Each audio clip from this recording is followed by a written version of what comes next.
What is up, you guys? Welcome back. It feels so good to finally be back once again.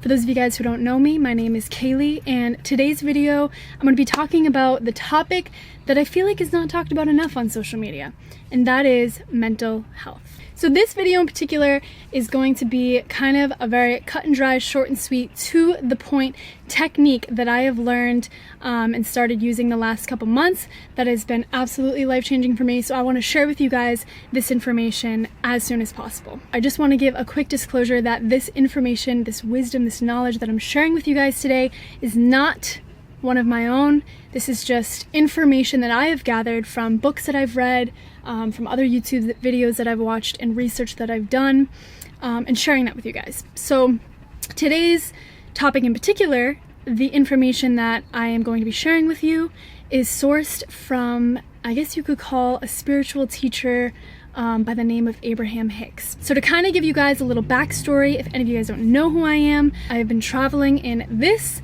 short bus with my boyfriend and my dog Lola that's sitting right over here next to me for the last almost 2 years. We are in Mexico right now, crossing into the Guatemala border in just a couple days. Very excited about that. And during this journey over the last 2 years has been pretty intense for me.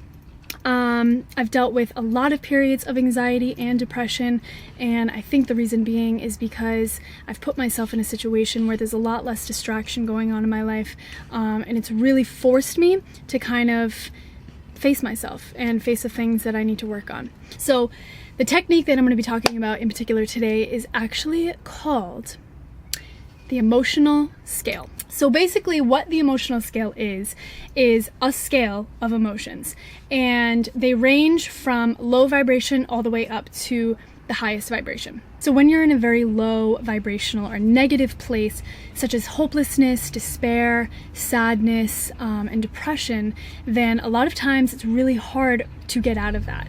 And some of you guys will reference to the phrase of getting stuck in a rut, which I have been there many, many times. So when you're in that place, what Abraham teaches is basically to reach for the next best feeling thought. So a technique that I have been trying to practice over probably the last 5 years are what many call affirmations. This is a very prominent thing in yoga and in meditation. And basically what an affirmation is a statement that you practice saying repetitively and fostering a new belief out of it. But the problem with affirmations that I have found is if you are in a place of hopelessness, of depression, of despair, saying an affirmation such as, I am joy, I am abundant, I am beautiful, I am successful. Sometimes saying those very general things almost make you feel worse because it feels so unobtainable at that point of hopelessness. So the technique that I'm going to share with you guys today is what Abraham says is reaching for the next best thought. So maybe not necessarily saying an affirmation as general as those examples that I just gave, but almost creating your own specific ones that are affirmations that you already believe, but give you some sort of relief from that hopelessness. So some examples of affirmations that I've used in the past that have kind of helped me snap myself out of that hopelessness and just give me that instant slight relief that I am searching for are things such as, I am in control of my thoughts and beliefs, or I don't have to think about this right now, I can think about this later. And if you are spiritual at all and you believe in some type of higher power out there, you could say something along the lines of, I am supported by the universe, or I am going to be okay as long as I trust that the universe has my back. Just very simple things like that that aren't going to completely overwhelm you when you're in that very low state. Because like I said before, when you're in that super low state, the last thing you want to be saying and trying to believe is, I am joyful. When you feel so far away from feeling joyful that saying that will just make you feel worse. The key to this is creating affirmations that are specific to your situation, but aren't unobtainable, but are an affirmation that you already believe, and can just release you from that negative place that you're in and give you just a little bit of relief. So that is one technique that I have been starting to implement that has been a real game changer for me over the last couple months. And I've noticed a difference when I use affirmations that I actually believe and that are more obtainable for me in that state. Then it allows me to kind of quickly crawl out of that hopelessness that I sometimes tend to get into. So to give you guys kind of a clearer understanding of what the emotional scale is basically a full scale of majority of the emotions that we all have experienced or do experience. The lowest being the worst feeling emotions and the highest being the best feeling emotions.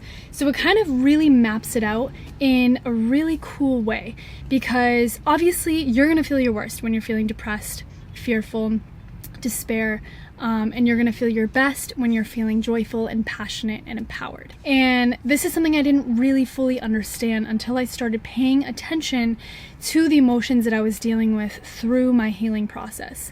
So when I was in periods of depression and hopelessness, there were many times where I would start to feel angry about whatever it was that I was dealing with. And it was interesting because, like I was saying before, you're constantly wanting to reach for that next best feeling and that feeling of relief. So anger, for instance, in my case, gave me that sense of relief from that hopelessness.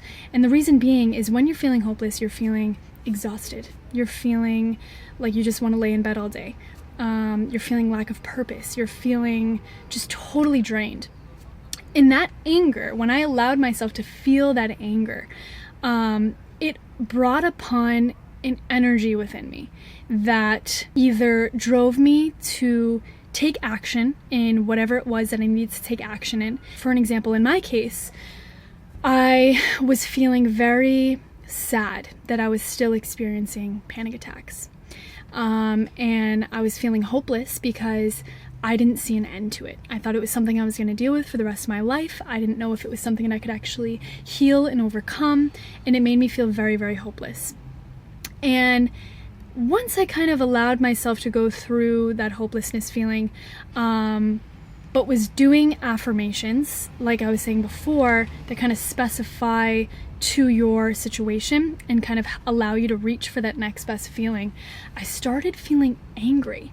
And I was more so angry at myself, but it kind of put the fire underneath my ass and forced me to take action and start doing the things that I know help me, like exercising and eating better and doing my meditation and reading my self-help books and doing all those things that help me.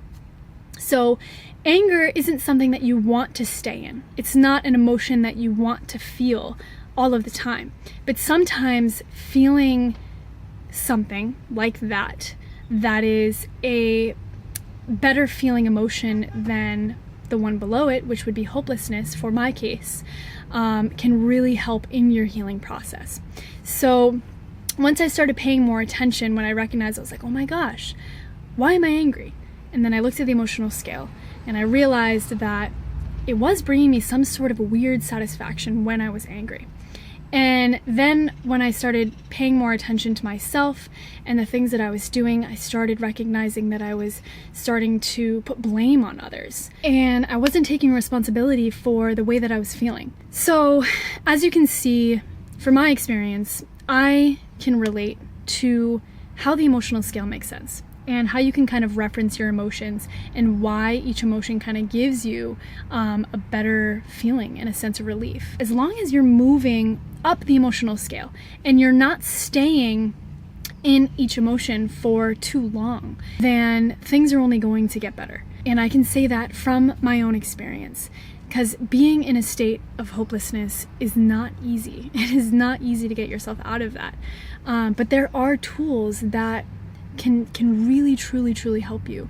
And this is something that has worked really, really well for me, because I was always kind of familiar with affirmations, but I used to get very frustrated because I couldn't always relate to the things that I was trying to affirm about myself and about my life and about the things that I wanted to be a reality. But for my instance, as long as I was moving up the emotional scale, paying a little bit more attention to my emotions, and almost maybe sometimes questioning, okay, maybe why is it that I'm feeling anger? Why is it that I'm blaming others?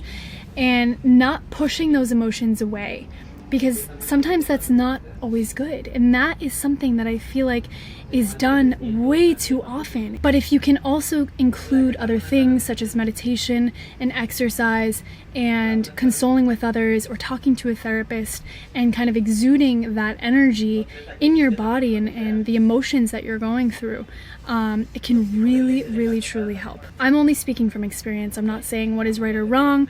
And some of this may seem kind of like hocus pocusy, but I don't know, man. I feel like there's some kind of truth to it because it has been extremely helpful for me. And looking at things in a different way really makes you start to think about things a little bit more.